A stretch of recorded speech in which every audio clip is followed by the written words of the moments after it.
اعوذ باللہ من الشیطان الرجیم بسم اللہ الرحمن الرحیم قل ھذہ سبیلی ادعو الی اللہ علی بصیرۃ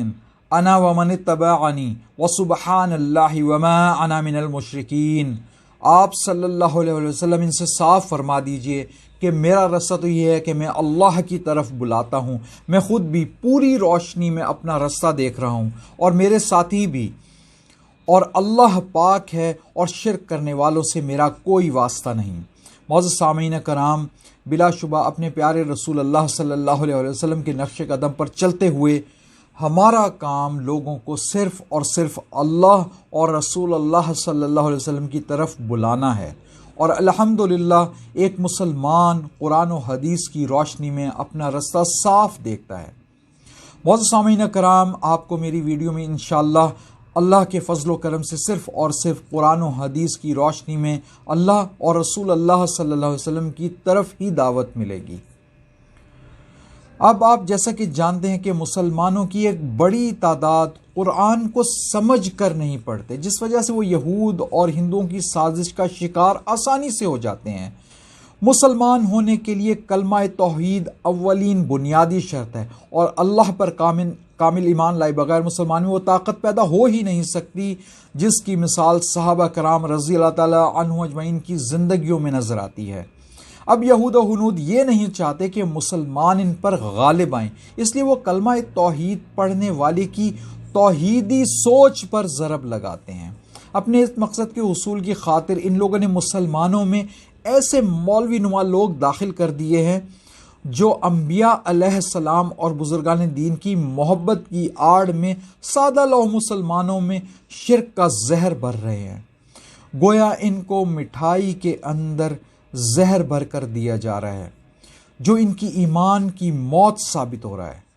اور ایسی بہت سی مثالیں آپ کو مل جائیں گی جہاں پہ یہ لوگ اللہ کو چھوڑ کے غیر اللہ کی عبادت کرتے ہوئے نظر آتے ہیں، لیکن ان کو یہ پتہ ہی نہیں، اور جب ان کو کہا جاتا ہے تو یہ آگے سے جواب ایسے دیتے ہیں اور گالیاں بھی دیتے ہیں اور کہتے ہیں یہ آیات تو بتوں کے لیے نازل کی گئی تھیں۔ اب میں آپ کو ایسے ہی بندے کی ایک آواز سناتا ہوں جو اسی طرح سے لوگوں کو گمراہ کرتا ہوا نظر آ رہا ہے اور قرآن کی آیات کے خلاف لوگوں کو بھڑکا رہا ہے، جن کو سن کر آپ نے خود فیصلہ کرنا ہوگا کیا یہ بندہ قرآن کو نہیں جھٹلا رہا؟ ہو سکتا ہے کہ یہ بندہ یہود کی سازش کا آلہ کار ہو۔ اس کی بات سننے سے پہلے آپ کو اپنا ایمان اللہ اور رسول اللہ صلی اللہ علیہ وسلم پر مضبوط رکھنا ہوگا، اور یاد رکھنا ہوگا کہ قرآن کے خلاف اور حدیث کے خلاف ہر بات جھوٹ ہے۔ اللہ پاک قرآن مجید کی سورہ آل عمران آیت نمبر 26 میں ارشاد فرماتا ہے، اعوذ باللہ من الشیطان الرجیم بسم اللہ الرحمن الرحیم، قل اللہم مالک الملک تؤتی الملک من تشاء وتنزع الملک ممن تشاء وتعز من تشاء وتذل من تشاء بیدک الخیر انک علی کل شیء قدیر۔ آپ صلی اللہ علیہ وسلم فرما دیجئے کہ خدایا مالک، ملک کے مالک، تو جسے چاہے حکومت دے اور جسے چاہے چھین لے، جسے چاہے عزت بخشے اور جس کو چاہے ذلیل کر دے، بھلائی تیرے ہی اختیار میں ہے، بے شک تو ہر چیز پر قادر ہے۔ یعنی اللہ پاک رسول اللہ صلی اللہ علیہ وسلم سے فرمایا کہ آپ صلی اللہ علیہ وسلم یہ فرما دیجئے کہ حکومت دینا یا چھیننا، عزت دینا یا ذلت دینا سب اللہ ہی کے ہاتھ میں ہے، تاکہ لوگوں کو یہ بات سمجھ آ جائے، یعنی کہ ہماری عزت اور ذلت صرف اور صرف اللہ وحدہ لا شریک کے ہاتھ میں ہے۔ پھر اللہ پاک سورہ آل عمران آیت نمبر 160 میں فرماتا ہے، اعوذ باللہ من الشیطان الرجیم بسم اللہ الرحمن الرحیم، ان ینصرکم اللہ فلا غالب لکم وان یخذلکم فمن ذا الذی ینصرکم من بعدہ وعلی اللہ فلیتوکل المؤمنون۔ اللہ تمہاری مدد پر ہو تو کوئی طاقت تم پر غالب آنے والی نہیں، اور اگر وہ تمہیں چھوڑ دے تو اس کے بعد کون ہے جو تمہاری مدد کر سکتا ہے؟ پس جو سچے مومن ہیں ان کو اللہ ہی پر بھروسہ رکھنا چاہیے، یعنی کہ جن کا ایمان اللہ پر سچا ہے، پختہ ایمان والے لوگوں کی بات ہو رہی ہے یہاں پہ۔ پھر آگے اللہ پاک اسی سے ملتی جلتی ایک اور آیت بیان فرماتا ہے، قرآن پاک میں سورہ انعام آیت نمبر 17، اعوذ باللہ من الشیطان الرجیم، بسم اللہ الرحمن الرحیم، وَإِن يَمْسَسْكَ اللَّهُ بِضُرٍّ فَلَا كَاشِفَ لَهُ إِلَّا هُوَ وَإِن يَمْسَسْكَ بِخَيْرٍ فَهُوَ عَلَى كُلِّ شَيْءٍ قَدِيرٌ۔ اگر اللہ تمہیں کسی قسم کا نقصان پہنچائے تو اس کے سوا کوئی نہیں جو تمہیں اس نقصان سے بچا سکے، اور اگر وہ تمہیں کسی بھلائی سے بہرمند کرے تو وہ ہر چیز پر قادر ہے۔ وَهُوَ الْقَاهِرُ فَوْقَ عِبَادِهِ وَهُوَ الْحَكِيمُ الْخَبِيرُ، یعنی کہ وہ اپنے بندوں پر کامل اختیارات رکھتا ہے اور وہ دانا اور باخبر ہے۔ ان تمام آیات کے اندر ذرا آپ غور فرمائیے کہ اللہ پاک تمام چیز کا مالک اپنے آپ کو فرما رہا ہے، اور رسول اللہ صلی اللہ علیہ وسلم سے بھی یہی فرمایا جا رہا ہے کہ آپ بھی لوگوں کو بتا دیں، تاکہ جو لوگ آپ پر ایمان رکھتے ہیں وہ اس بات کا یقین کر لیں۔ اور ظاہری بات ہے، ہم تو اپنے رسول اللہ صلی اللہ علیہ وسلم کی ان باتوں پر پکا ایمان رکھتے ہیں، اس لیے اس کے اندر ہم اپنی کوئی دو رائے دینے کی کوشش ہی نہیں کرتے۔ اب انہی قرآن کی آیات کی روشنی میں رسول اللہ صلی اللہ علیہ وسلم اللہ پاک سے جس طرح دعا فرمایا کرتے تھے ہر فرض نماز کے بعد، اس دعا کے چند کلمات آپ کے سامنے رکھ رہا ہوں جو ان آیات سے مطابقت رکھتے ہیں۔ رسول اللہ صلی اللہ علیہ وسلم نماز کا سلام پھیرنے کے بعد یہ فرمایا کرتے تھے، اللہم لا مانع لما اعطیت ولا معطی لما منعت ولا ینفع ذا الجد منک الجد، یا اللہ جو تو دے اسے کوئی روکنے والا نہیں، اور جسے تو روک دے اسے کوئی دینے والا نہیں، اور تیرے ہاں کسی کی شان و شوکت اس کے کام نہیں آئے گی۔ اب آپ دیکھیے یہ رسول اللہ صلی اللہ علیہ وسلم کی دعائیں قرآنی آیات سے بالکل مطابقت رکھتی ہیں، یعنی کہ ہمیں اس بات کا پکا یقین ہو جانا چاہیے کہ وہ قرآنی آیات اور پھر یہ رسول اللہ صلی اللہ علیہ وسلم کی دعائیں جن میں صرف اور صرف اللہ پاک کی ذات مبارک کو، عظیم ذات کو ہی پکارا جا رہا ہے، اب ان سے ہمیں کوئی بھی شک نہیں ہونا چاہیے کہ ہمیں صرف اور صرف اللہ ہی سے دعا کرنی چاہیے، اس کو ہی اپنا ہر چیز کا مالک سمجھنا چاہیے، عزت اور ذلت اور ملک کا مالک سب کچھ۔ اب آپ یہ دیکھیے کہ جو اس بندے کی بات پہلے آپ سنیے اور پھر آپ دیکھیے، میں آپ کو سناتا ہوں جس سے آپ نے خود ہی فیصلہ کرنا ہے کہ وہ کس طرح ان تمام آیات کے خلاف اور رسول اللہ صلی اللہ علیہ وسلم کی دعا کے خلاف بات کر رہا ہے۔ یہ تو رسول اللہ صلی اللہ علیہ وسلم کی شان میں کھلم کھلا گستاخی کرتا ہوا نظر آ رہا ہے، کیونکہ جو تعلیمات ہمارے نبی کریم صلی اللہ علیہ وسلم نے دیں یہ بالکل ان کے برعکس بیان کر رہا ہے، گویا یہ قادیانیت کی طرز پہ رسول اللہ صلی اللہ علیہ وسلم کے خلاف بات کر رہا ہے۔ اب آپ ذرا اس کی ویڈیو ذرا دیکھیں اور سنیں۔ ہماری لاج کس کے ہاتھ ہے، بغداد والے کے مصیبت ٹال دینا کام کس کا، غوث یا حسرتنا علی العباد، افسوس بندوں کے حال پر اور ان جیسے بندوں کے حال پر جو کہ قرآن کو چھوڑ کر ان جیسے ظالموں کی باتوں پر یقین کرتے ہیں اور ان کی جھوٹی باتوں پر سبحان اللہ کہہ کر گویا ان کی ہاں میں ہاں ملا رہے ہوتے ہیں۔ اگر ان لوگوں نے قرآن پڑھا ہوتا تو ان کو پتہ چلتا کہ یہ بندہ قرآن کے واضح احکامات کے خلاف بول رہا ہے۔ اللہ پاک تو سورہ کہف آیت نمبر 102 میں فرما رہا ہے، اعوذ باللہ من الشیطان الرجیم، بسم اللہ الرحمن الرحیم، افحسب الذین کفروا ان یتخذوا عبادی من دونی اولیاء انا اعتدنا جہنم للکافرین نزلا۔ تو کیا یہ لوگ جنہوں نے کفر اختیار کیا ہے یہ خیال رکھتے ہیں کہ مجھے چھوڑ کر یعنی اللہ کو چھوڑ کر میرے بندوں کو اپنا کارساز بنا لیں گے؟ ہم نے ایسے کافروں کی ضیافت کے لیے جہنم تیار کر رکھی ہے۔ اور یہ اس بندے کو دیکھیں، یہ واضح طور پہ قرآن کے اس حکم کی نافرمانی کرتا ہوا نظر آ رہا ہے اور لوگوں کو بھی اس طرف راغب کرتا ہوا نظر آ رہا ہے۔ اگر یہ لوگ اب بھی نہ سمجھے تو ان لوگوں کی ایمانی حالت پہ تو صرف انا للہ ہی پڑھی جا سکتی ہے،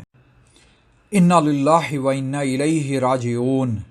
آپ نے سنا کس بری طرح یہ بندہ لوگوں کو قرآن اور حدیث کے واضح احکامات کے خلاف ورغلا رہا ہے، اور یہ سامنے بیٹھے سادہ لوگ جن کو قرآن ترجمے سے پڑھنے کی بھی اجازت نہیں دی جاتی، یہ بیچارے سمجھ رہے ہیں کہ یہ اتنا بڑا مولوی سچ بول رہا ہوگا۔ اب ان بیچاروں کو کیا پتا کہ اللہ پاک نے سورہ فاطر آیت نمبر 10 میں کیا فرما دیا ہے۔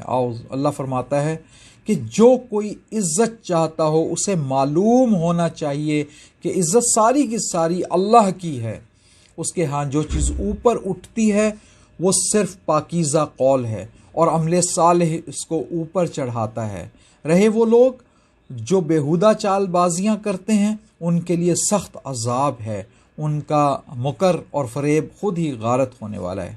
معزز سامعین، اب آپ کے سامنے یہ بندہ اسی قسم کی بیہودہ چال بازیاں اور مکر و فریب کر کے لوگوں کو اللہ کی راہ سے دور کرتا ہوا نظر آ رہا ہے، اور لوگوں کو کس طرح سے یقین دلانے کی کوشش کر رہا ہے کہ ان کی عزت اور بھلے اور برے کا مالک ایک اللہ کا بندہ ہے جس کو اللہ پاک نے شاید غوث بنا دیا ہے۔ کیا اللہ نے کسی کو غوث بنایا؟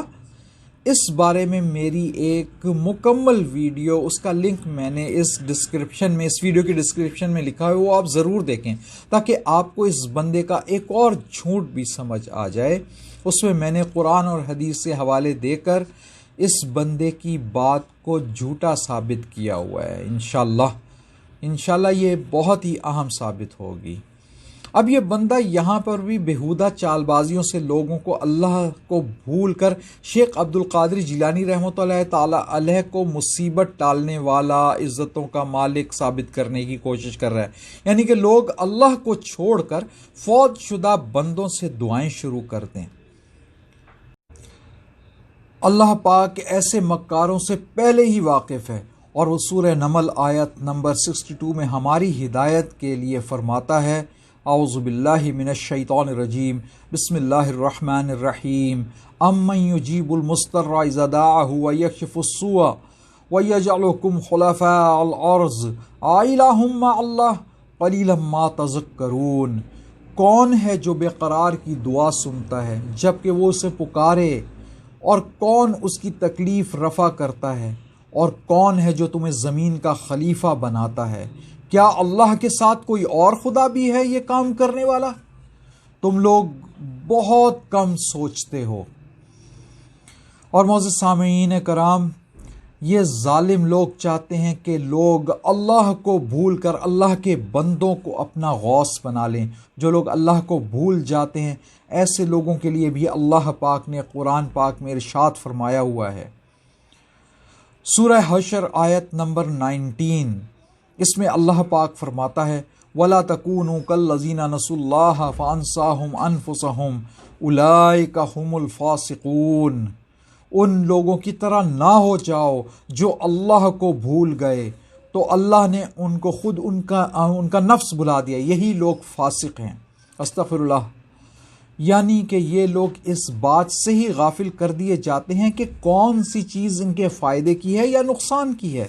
اور یہ نقصان کی کام کو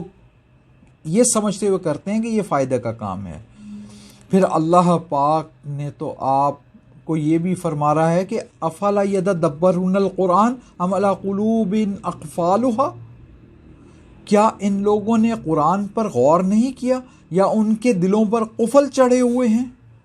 یعنی کہ ہمیں قرآن پر غور کرنے کی دعوت دی جا رہی ہے اللہ کی طرف سے۔ ان جیسے ظالموں کی بات سننے کی بجائے ہمیں اللہ کا فرمان سننا چاہیے، جبکہ اللہ پاک ہمیں بار بار دعوت دے رہا ہے اور فرما رہا ہے کہ میں نے تو قرآن کو سمجھنے کے لیے آسان بنا دیا ہے۔ سورہ قمر آیت نمبر 17 میں، 22 میں اور 32 میں اور 40 میں اللہ پاک بار بار اس بات کی تاکید فرما رہا ہے، وَلَقَدْ يَسَّرْنَا الْقُرْآنَ لِلذِّكْرِ فَهَلْ مِن مُدَّكِرٍ، ہم نے اس قرآن کو نصیحت کے لیے آسان ذریعہ بنا دیا ہے، پھر کیا ہے کوئی نصیحت قبول کرنے والا؟ اب ان تمام واضح قرآنی آیات کے باوجود ابھی بھی اگر آپ کو کوئی شک ہے اور آپ کوئی نصیحت حاصل نہیں کرنا چاہتے تو اللہ پاک سورہ بقرہ آیت نمبر 99 میں یوں فرماتا ہے، اعوذ باللہ من الشیطان الرجیم، بسم اللہ الرحمن الرحیم وَلَقَدْ أَنزَلْنَا إِلَيْكَ آيَاتٍ بَيِّنَاتٍ وَمَا يَكْفُرُ بِهَا إِلَّا الْفَاسِقُونَ۔ ہم نے تمہاری طرف ایسی آیات نازل کی ہیں جو صاف صاف حق کا اظہار کرنے والی ہیں، اور ان کی پیروی سے صرف وہی لوگ انکار کرتے ہیں جو فاسق ہیں۔ اب آپ کو خود فیصلہ کرنا ہے کہ مومن بننا ہے یا فاسق، اور یاد رہے کہ اللہ اور رسول اللہ صلی اللہ علیہ وسلم کے فرمان کے خلاف چل کر بندہ فاسق ہی بن سکتا ہے۔ اور یہ بھی یاد رکھیں کہ اللہ پاک فرماتا ہے وَلِلَّهِ الْعِزَّةُ وَلِرَسُولِهِ وَلِلْمُؤْمِنِينَ، کہ عزت تو صرف اللہ اور رسول اللہ صلی اللہ علیہ وسلم کے لیے ہے اور مومنین کے لیے ہے، یعنی عزت اللہ اور رسول اللہ صلی اللہ علیہ وسلم کے علاوہ صرف ان لوگوں کے لیے ہے جو سچے دل سے اللہ اور رسول اللہ صلی اللہ علیہ وآلہ وسلم کو مانتے ہیں، ان پر ایمان لاتے ہیں، اللہ اور رسول اللہ صلی اللہ علیہ وآلہ وسلم کے ہر فرمان اور ارشاد کو اپنی زندگی بنا لیتے ہیں، چاہے کوئی کچھ بھی کہے، مگر انہیں صرف اللہ اور رسول اللہ صلی اللہ علیہ وسلم کی باتوں پر ہی یقین اور ایمان ہوتا ہے۔ ہدایت تو صرف اللہ کے ہاتھ میں ہے، ہمارا کام صرف قرآن کا پیغام پہنچانا ہے۔ اگر اس پیغام کو پہنچانے میں مجھ سے کسی قسم کی کوئی غلطی ہو گئی ہو، کسی کے خلاف میں نے کوئی غلط بات کہہ دی ہو، تو میں معافی چاہتا ہوں، اور قرآن و حدیث پڑھنے میں اگر مجھ سے جو بھی غلطی ہو گئی ہے اللہ پاک مجھے معاف فرمائے، آمین ثم آمین۔ آخر میں پھر آپ کے سامنے یہ کہوں گا وَلَقَدْ يَسَّرْنَا الْقُرْآنَ لِلذِّكْرِ فَهَلْ مِن مُدَّكِرٍ، اور ہم نے اس قرآن کو نصیحت کے لیے آسان ذریعہ بنا دیا، پھر ہے کوئی جو نصیحت قبول کرے؟ وَمَا عَلَيْنَا إِلَّا الْبَلَاغُ۔